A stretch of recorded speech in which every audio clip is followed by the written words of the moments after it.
দেখো very very important, খুব important, এটা পরীক্ষা কেউ আসে। tan x equal to X, X belongs to of minus pi by 2 থেকে পাই বাই 2।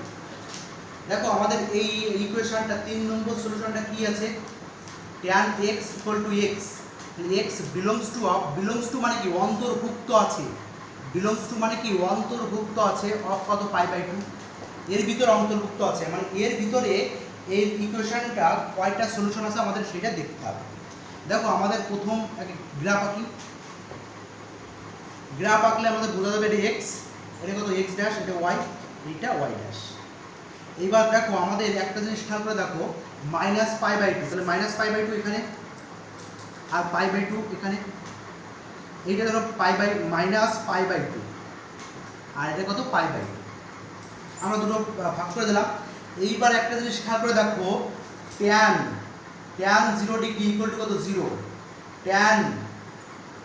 দেখো 0 degree equal two 0, 3 degree equal to কত 1/√3, এবার tan 60 ডিগ্রি ইকুয়াল টু কত √3, tan 90 ডিগ্রি ইকুয়াল টু কত ইনফিনিটি। ভালো করে খেয়াল করে দেখো, নেগেটিভ থাকলে ঠিক একই কেস, tan এর ক্ষেত্রে ভালো করে দেখো tan 90 ডিগ্রি ইকুয়াল টু কত infinity, tan 90 degree equal to infinity. কার্ভটা কি প্রথম 0 ছিল, 0 থেকে যত আমরা বাড়াচ্ছি তখন কার্ভটা আস্তে আস্তে কি হচ্ছে, আস্তে আস্তে বাড়ছে, দেখো বাড়ছে বাড়ছে বাড়তে বাড়তে কি পাই বাই 2 তে কি হচ্ছে, একে আর কখনো টাচ করবে না, অর্থাৎ কার্ভটা কি হয়ে যাবে আস্তে আস্তে এইভাবে খাড়া হতে হতে শেষকালে পাই বাই 2 তে কি প্যারালাল হয়ে যাবে,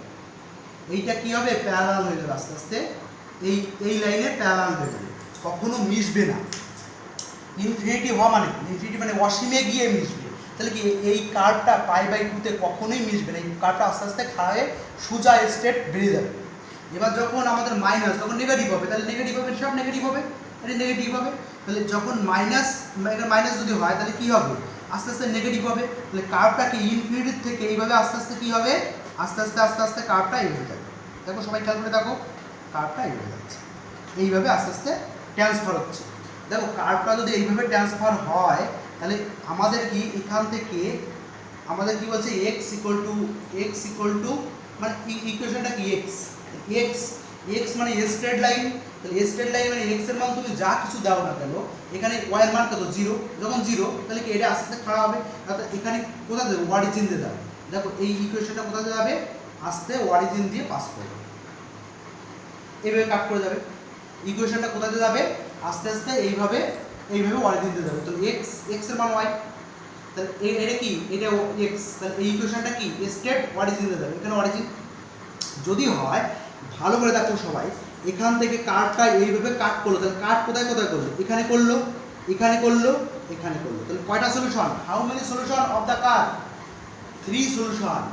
সলিউশন অফ দ্য কার্ভ, কয়টা সলিউশন আছে এখানে, how many solution, 3 solution of the curve. তিনটে যদি সলিউশন থাকে, সেই সলিউশনগুলো কি, এখানে দেখো এখান থেকে সলিউশন পেতে যেহেতু এক্স আছে এক্স্যাক্টলি কোথায় সেট করেছে এইটা নির্ণয় করা খুব মুশকিল, শুধুমাত্র একটা জানি অরিজিনে মিট করেছে, তাহলে 0, আদার্সগুলো কোথায় মিট করেছে সেটা এক্স্যাক্টলি মান পাওয়া খুব মুশকিল, কারণ কি এক্স রয়েছে, এক্সটা কোথায় সেট করেছে এটা আমরা জানি না, সেজন্য শুধুমাত্র কোশ্চেনটা থাকবে যে এখানে কয়টা সলিউশন বেরোবে এবং অনলি একটা সলিউশন নাম বলো, সেটা কি 0, অর্থাৎ আমাদের শুধুমাত্র কোশ্চেনটা থাকবে এখানে কয়টা সলিউশন হতে পারে, এখানে 3টে সলিউশন, এই 3টে সলিউশন খুব ইম্পর্টেন্ট কোশ্চেন, পরীক্ষা আসে খুব পরিমাণে জয়েন্টে। দেখো এর পরের কোশ্চেনটা সেটাও খুব ভালো কোশ্চেন, আমাদের বলেছে tan theta equal to -1, tan theta equal to -1, রেঞ্জটা আমার বলেছে যে -3 পাই বাই 2 থেকে 3 পাই বাই 2 ভিতরে রেঞ্জটা থাকবে, খুব ভালো কোশ্চেন।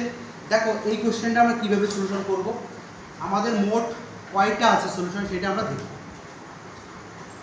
দেখো এখান থেকে আমাদের এটা এক্স ড্যাশ, এটা ওয়াই, এটা ওয়াই ড্যাশ আমরা জানি। দেখো এখান থেকে একটা পাই বাই 2 থেকে একটা এটা অরিজিন, এটা পাই বাই 2, তাহলে এটা মাইনাস পাই বাই 2, এটা প্লাস পাই বাই 2, পরেরটা দেখো পাইতে একটা হবে রেঞ্জ, পরেরটা দেখো পাইতে একটা রেঞ্জ হবে,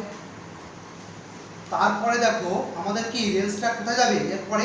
3 পাই বাই 2, এর পরটা আমাদের কত 3 পাই বাই 2, ভালো করে খেয়াল করে দেখো, তাহলে এটা অরিজিন 0, এখান থেকে এইটা মানে পাই, এই রেঞ্জটা মানে পাই, এটা কত -পাই, আর এখান থেকে কত 3-3 পাই/2, এটা কত 3 পাই/2। সবাই ভালো করে খেয়াল করে দেখো, আমাদের রেঞ্জটাকে আমি এই কয়টা ভাগে ভেঙে দিলাম। এইবার দেখো যখন আমাদের যখন জিরো ইনফিনিটি হবে, কোথায় হবে পাই/2 থেকে ইনফিনিটি হবে, কার্ভটা কীভাবে করবে, এইভাবে আস্তে আস্তে বাড়বে, কার্ভটা কি এইভাবে ঘুরবে। আবার কি এও এবার এখান থেকে দেখো -π/2 একটু আগে আমরা করলাম, এইভাবে গিয়ে এইভাবে হবে, এটা গেল। এবার পরেরটা দেখো এখানে আবার কি -π/2, এই আবার কি ইনফিনিটির থেকে আসবে, এ আবার ইনফিনিটির থেকে এসে এর সঙ্গে আবার অ্যাড করে পাই আবার 0, tan পাই মানে কত 0, আবার কি এ এইভাবে কি আবার এইভাবে চলে যাবে, ভালো করে খেয়াল করে দেখো। আবার এখান থেকে এও তাই হবে, দেখো এখান থেকে 0, এ আবার 3π/2 মানে কত, এ আবার ইনফিনিটি, 3π/2 মানে কত ইনফিনিটি, তাহলে কত এ আবার এখান থেকে গিয়ে এইভাবে আসবে, আবার কি এ আবার এখান থেকে আর ইনফিনিটির থেকে যাবে এইভাবে গিয়ে এইভাবে, অর্থাৎ এখান থেকে এইভাবে গিয়ে এইভাবে যাবে। ভালো করে দেখো, কঠিন টাফ কোশ্চেন। দেখো এই ট্যানের কার্ভটা এইভাবে, এখান থেকে এইবার আমাদের বলেছে যে -1 মানে কত, দেখো এক্স এর তাহলে y -1 মধ্যে 1 ধরো -1 ধরো, এখানে সাপোজ আমি ধরে নিলাম -1, এখানে অ্যাপ্রক্সিমেট মান নিতে হবে আমাদের, তো অ্যাপ্রক্সিমেট মান নিতে হবে, কারণ এক্সাক্ট মান আমরা এখানে পাবো না, কারণ আমাদের জয়েন্টে আমরা টিক মেরে চলে আসতে হবে। দেখো এখান থেকে আমার যদি 1 হয়, তাহলে এখান থেকে যেহেতু গ্রাফটা আমি অ্যাপ্রক্সিমেট 1 এখান থেকে 1 এখানে ধরলাম, নেগেটিভ 1 মানে নিচের দিকে, আমার কার্ভটা এইভাবে যাবে। এইভাবে যদি হয় তাহলে এখানে -1, তাহলে -1 যদি এইভাবে যায় তাহলে কোথায় কোথায় আছে, 1টা 2টো 3টে, তাহলে কয়টা solution, how many solution of the curve, তাহলে কয়টা solution, 3 solution of the curve. এবং সলিউশনগুলো কী কী, তাহলে সলিউশনগুলো কি, যেহেতু 1 আছে তাহলে এখান থেকে যেহেতু 1 এখানে, তাহলে এই -π/2 থেকে আমরা এখান থেকে যদি আমরা -π/2 থেকে যদি আমি একটা টার্ম বাদ দিই তাহলে কত হবে, এখান থেকে দেখো এখান থেকে জাস্ট -π/2 করে দাও, তাহলে -π/2 -π/4 পর কত হয়, তাহলে কত হচ্ছে 4 লসাগু, তাহলে -2π - π, তাহলে কত এখান থেকে -3π/2, এখান থেকে 3π/2 বিয়োগ যাবে, সরি এখান থেকে -3π/2 থেকে বাদ যাবে আমাদের কত π/4 বাদ যাবে, তাহলে π/4 যদি বাদ যায় 4 লসাগু, তাহলে কত -6π, আর এখান থেকে পাই, তাহলে কত -7π/4, তাহলে -7π/4, তাহলে এখান থেকে এই সলিউশনটা কত -7π/4, তাহলে এখান থেকে এইটা কত হচ্ছে এই π/2, তাহলে এর এইদিকে চলে যাচ্ছে, তাহলে অরিজিন থেকে তাহলে এর থেকে এইদিকে বেড়ে যাচ্ছে, তাহলে বেড়ে গেলে কত হচ্ছে -π/2 থেকে +π/4, তাহলে π/4 মানে কত 4, তাহলে এখান থেকে যদি -2π - π, তাহলে আলটিমেটলি কত হচ্ছে, তাহলে